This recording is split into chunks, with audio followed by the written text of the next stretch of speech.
Data penerima subsidi BBM bermasalah, itu diakui oleh kita semua.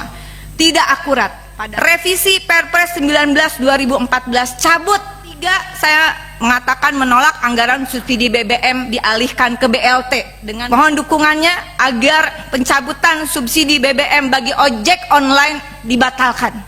Kasihan Pak, kasihan betul mereka.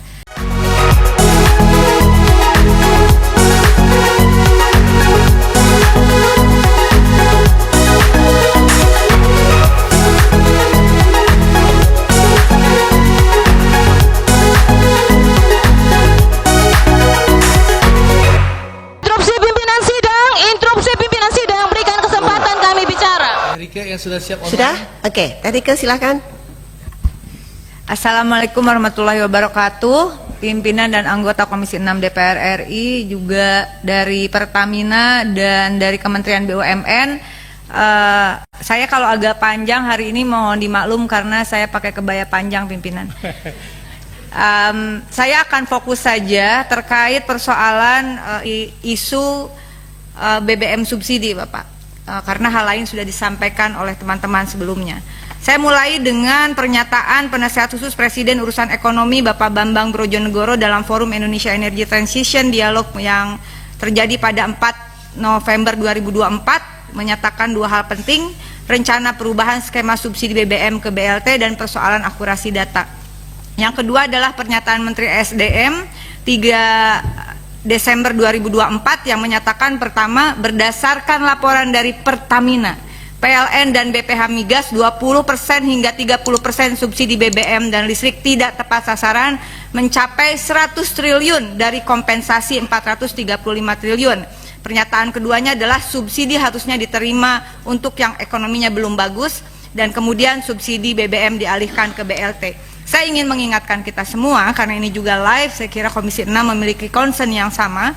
Pada tahun 2021 ditemukan fakta ada 52,5 juta data penerima bansos fiktif dalam tanda kutip. KPK memprediksi kerugian negara 126 triliun.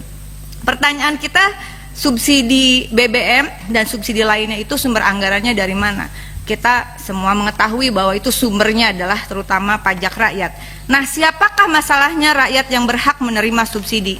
Saya setuju dengan pernyataan Presiden Prabowo untuk tidak menghaluskan bahasa pada frasa tidak mampu atau belum sejahtera.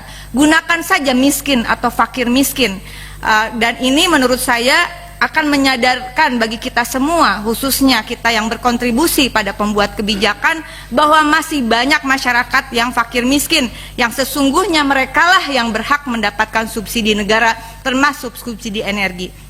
Saya juga yakin bahwa Presiden Prabowo sangat memahami efek domino akibat kenaikan harga BBM dan pencabutan atau pengalihan subsidi BBM terhadap ekonomi rakyat, khususnya bagi fakir miskin yang harus dilindungi dan harusnya diberdayakan supaya keluar dari jerat kemiskinan. Kalau saya tidak salah memahami, inilah sebetulnya tujuan utama dari Astacita. Betul ya Pak Simon?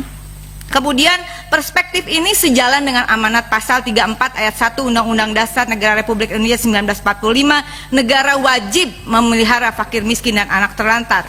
Pasal 1 ayat 1 Undang-Undang nomor 13 tahun 2011 tentang penanganan fakir miskin. Definisi fakir miskin sudah ditentukan. Karena ini nanti akan berkaitan dengan tugas Pertamina.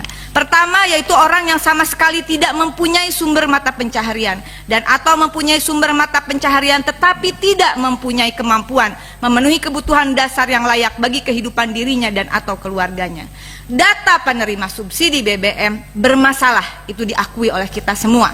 Tidak akurat, padahal APBN 2022 sudah mengalokasikan untuk data registrasi sosial ekonomi atau Regsosek, yang itu kemudian juga digunakan sebagai basis data untuk penerima subsidi, sekitar 4,17 triliun, gede banget. Sensus sebelumnya 2020 2 triliun lebih. Pertanyaan, uang sebesar itu kenapa datanya tidak akurat? Tentu ini bukan tugas Pertamina. Saya yakin Presiden Prabowo, saya pernah diskusi dengan Pak Prabowo langsung. Beliau memiliki logic thinking yang sangat sistematis.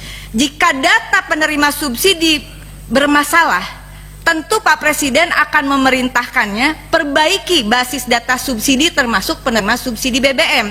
Bukan anggarannya dialihkan ke BLT yang juga akan menggunakan data penerima BLT yang harus kita akui juga banyak masalahnya. Nah kemudian hal berikutnya saya kira rencana kementerian terkait yang akan menghapus ojek online dari penerima subsidi BBM mohon disampaikan, ini Bapak dari Kementerian BUMN kiranya dapat mengusulkan juga dikaji ulang lah ya, karena pengemudi ojek online adalah pekerja sektor informal yang termasuk kategori rentan. Mereka tidak memiliki jaminan sosial apapun kecuali bayar sendiri, Pak. Kemudian ada masalah dengan operatornya, potongan yang tinggi dan sebagainya. Tadi sudah dijelaskan oleh Kapoksi kami Pak Mufti. Dan karena itu berdasarkan Undang-Undang 13 2011 maka terindikasi kuat mereka masuk dalam definisi fakir miskin tadi.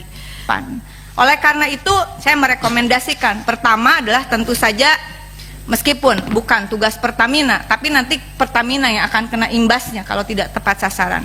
Segera benahi data penerima subsidi berbasis data desa kelurahan presisi. Yang kedua, revisi Perpres 19 2014, cabut Astacita khususnya bidang energi, dan bagaimana ada keadilan energi bagi masyarakat yang selalu disampaikan oleh Pak Prabowo tidak mungkin tercapai kalau payung hukumnya tidak direvisi. Ketiga, saya mengatakan menolak anggaran subsidi BBM dialihkan ke BLT dengan basis data yang tidak dibenahi tadi. Keempat, mohon dukungannya agar pencabutan subsidi BBM bagi ojek online dibatalkan.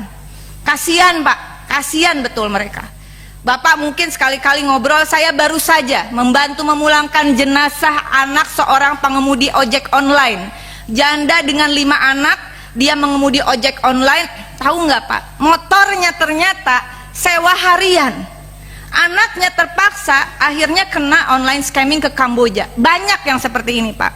Dan selanjutnya mohon bantuan juga dari Kementerian BUMN, jangan sampai Pertamina dan PLN yang disalahkan Pak. Mari kita minta agar jelas rincian data penerima subsidi BBM, LPG dan listrik.